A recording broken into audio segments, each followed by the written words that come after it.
Number 61. A pulse modulation method where the amplitude of a constant width, constant position pulse is varied according to the amplitude of the signal of the analog signal. Okay? So, ang nagbabago dito, yung amplitude. Constant yung width niya, constant yung position niya. So, what type of pulse modulation is this? This is pulse amplitude modulation or PAM. Letter C. Question number 62. It is a sampling technique where the tops of the sampled pulses retain their natural shape during the sample interval. Dalawa lang naman ang sample technique when it comes to the tops of the sampled pulses. We have the flat top and the natural sampling. So kung nire-retain niya yung natural shape niya, of course, we call this the natural sampling, letter B. Question number 63. For a dynamic range of 199.5, what is the coding efficiency? Now, para makuha natin yung coding efficiency, dapat makuha natin yung number of bits na ginamit natin for the dynamic range. For dynamic range, that is equal to 2 raised to n minus 1. So, kailangan natin makuha muna ay yung n. Okay?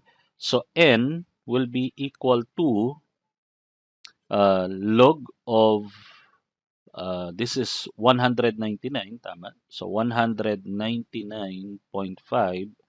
plus 1, and that is base 2. So, pag kinumpute natin yan, n will be equal to what? This will be equal to approximately 7.63. Siyempre, na-compute ko na yan beforehand. No? Kaya alam ko na. So, 7.63. I-add natin yan plus 1 for, this is what we call the sign bit. Para malaman natin kung ano ba yan, positive going or negative going. So the sign bit will tell us that. Okay? So this will become equal to 8.63. That is the actual number of bits that should be used. But of course, we don't have 8.63 bits. It's a whole number. So therefore, if we're going to round this off, this will be equal to 9. Correct? And doon natin makukompute ang coding efficiency. So how do we compute for the coding efficiency? Again, ganito ang mangyayari, no? N is equal to, wait lang ha. N is equal to 8.63. Okay? And the actual number or the total number of bits will be 9. So efficiency will be equal to 8.63 all over 9 times 100. That is in percent. So the answer for this is equal now to letter, ayun, may nakasulat pala. Okay, ayan.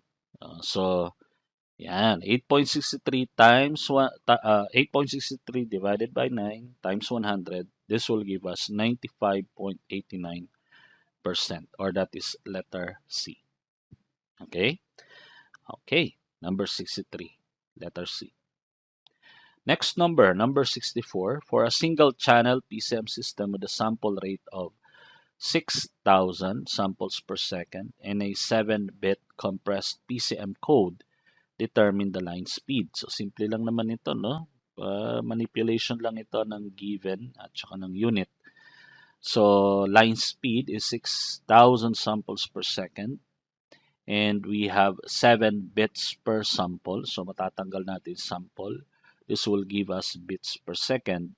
And 6,000 samples times 7 bits will give us 42,000 bits per second, or that is 42 kbps. Letter D for number 64. Number 65, blank transmission of binary data involves the transmission of only a single non-zero voltage level. Okay, ulitin natin ha. Transmission of binary data involves the transmission of only a single non-zero voltage level. Anong tawag natin dyan? Actually, dalawa lang naman yan. It's either a unipolar or a bipolar.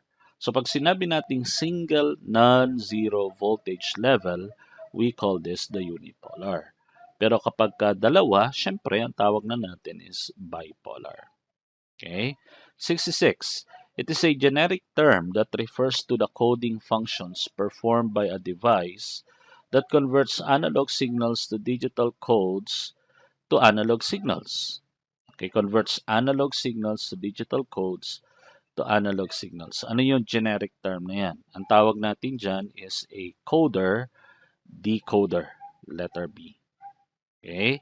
67. Determine the characteristic impedance for an air-dielectric two-wire parallel transmission line with spacing to radius ratio of 12.22. So, paano ang equation na gagamitin for number 67? That will be 276 over square root of the relative permittivity log of, this is spacing ito, no?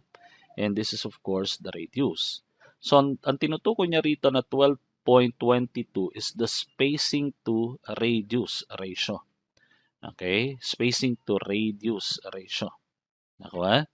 So, pagka ginamit natin yung equation, this will give us 276 over square root of 1 log of 12.22.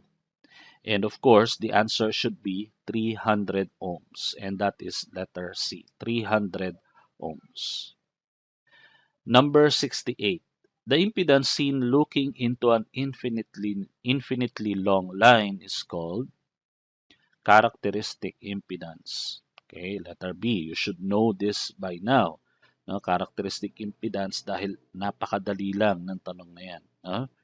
Number 69. Surface wave propagates best over a... Now, surface wave is a ground wave propagation. Tinatawag siyempre na surface wave. No? Saan daw siya nagpo-propagates best?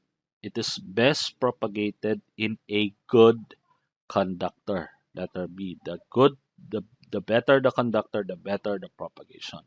Okay? So, letter B. So, yung mga loamy soil, for example, is a good conductor. Yung sand naman in the desert or yung mga rocky, mountainous terrain, yun na yung mga hindi magagandang conductor. But loamy soil, katulad ng mga tinataniman natin, okay, yung salty water is a good conductor for the surface wave. Okay? Number 70. At distances greater than the skip distance, two rays can take different paths and will be returned to the same point on Earth. The two rays are called lower and upper rays. The upper ray is called what? Ganito yan. Alam natin na pagdating sa ionospheric propagation, for example, no? If we have here a transmitter and this is your ionosphere, yan, gawin na lang natin flat para simple. Pagka pumasok yan sa ionosphere and goes back to Earth, yung unang balik niya, anong tawag natin? That is the skip distance, tama? So, meron pa yan ibang propagation at ibang balik sa Earth, okay? Now, let us say, for example, that this is, itong pangalawa na ito, dumating o nakabalik siya at this point, at this point on Earth, okay? Ngayon, meron pang isa na signal na nagpropagate sa ionosphere, which is upper ray, tapos nakabalik din siya on that same point as the lower ray. Ito lower ray ang tawag natin dito. Yung upper ray na yan, ang tawag dyan ay, we call this the Pedersen ray, letter D. Tandaan po natin yan ha. Baka sakali yan ang makuha sa board exam natin. Pedersen ray is the upper ray. Okay? Na pagka bumalik sa Earth, return back to Earth, it will return on at the same point, but having a different path. Two rays having a different path, but ending up on the same point. Yung upper ray, ang tawag mo dun, Pedersen ray. Yung lower ray, lower ray. Okay? So, number 70.